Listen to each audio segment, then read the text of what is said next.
सर्वोत्तम पुरस्कार प्राप्त संस्था ज्योती सहकारी पतसंस्था। ठेवी 315 कोटी, कर्ज 205 कोटी, एकूण व्यवसाय 520 कोटी। सोने तारण कर्ज, लॉकर सुविधा, मोबाईल बँकिंग सुविधा, सुलभ कर्ज वितरण, मोबाईल कलेक्शन आदी सुविधांसह विनम्र व तत्पर सेवा। महाराष्ट्रातील एक अग्रगण्य संस्था ज्योती सहकारी पतसंस्था कोपरगाव।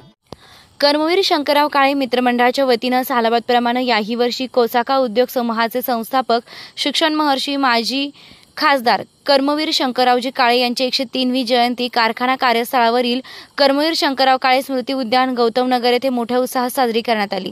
जयंती निमित्त माजी आमदार अशोक दादा काळे, आमदार आशुतोष काळे, गौतम सहकारी बँकेच्या माजी संचालिका पुष्पाताई काळे व जिल्हा बँकेच्या माजी संचालिका चैताली काळे, कर्मवीर शंकरराव काळे मित्रमंडळाचे अध्यक्ष कारभारी आगवण यांच्यासह कर्मवीर शंकरराव काळे सहकारी साखर कारखाना उद्योग समूह व सर्व संलग्न संस्थांचे चेअरमन, व्हाईस चेअरमन, पदाधिकारी, शैक्षणिक सामाजिक क्षेत्रातील कार्यकर्ते व हितचिंतकांनी मोठ्या संख्येने गर्दी करत पुष्पांजली अर्पण करून अभिवादन केलं आहे। तसेच कोपरगाव शहरातील पंचायत समितीच्या प्रांगणात उभारण्यात आलेल्या कर्मवीर शंकरराव काळे यांच्या पूर्णाकृती पुतळ्यास देखील आमदार आशुतोष काळे यांच्यासह विविध मान्यवरांनी पुष्पांजली अर्पण करून अभिवादन केलंय।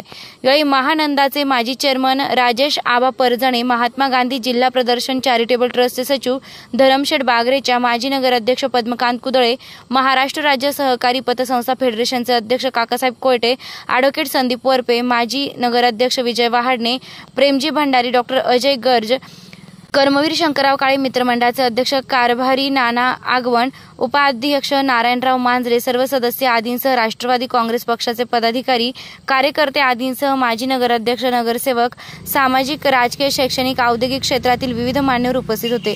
निर्भीड कोपरगाव न्यूज, योगेश डोके, कोपरगाव। काळे साहेबांच्या 103व्या जयंतीच्या निमित्ताने आम्ही सर्व कुटुंबातील सदस्य आणि सर्व पदाधिकारी, कार्यकर्ते त्यांना अभिवादन करण्यासाठी पंचायत समिती या ठिकाणी जे काही त्यांचं स्मारक आम्ही मित्रमंडळाच्या माध्यमातून उभारलेलं आहे इथे अभिवादन करण्यासाठी आलेलो होतो। यंदा दरवर्षी कुठला ना कुठला कार्यक्रम असतो, त्याच्यामधून सांस्कृतिक आणि काही थोडंफार त्याच्यामध्ये राजकीय, परंतु आचारसंहितेचा हा सर्व काळ असल्याकारणाने एक वेगळ्या स्वरूपाचा कार्यक्रम घ्यावा अशा पद्धतीची चर्चा कर्मवीर शंकरराव काळे मित्रमंडळाच्या मीटिंगमध्ये आमची झालेली आहे। त्या पद्धतीने तो कार्यक्रम निश्चित झाल्यानंतर त्याची कल्पना आपल्या सर्वांना देण्यात येईल। तर आपण सर्वांनी जयंतीच्या निमित्ताने आयोजित त्या कार्यक्रमासाठी आवर्जून उपस्थित राहावं एवढी विनंती करेल। धन्यवाद।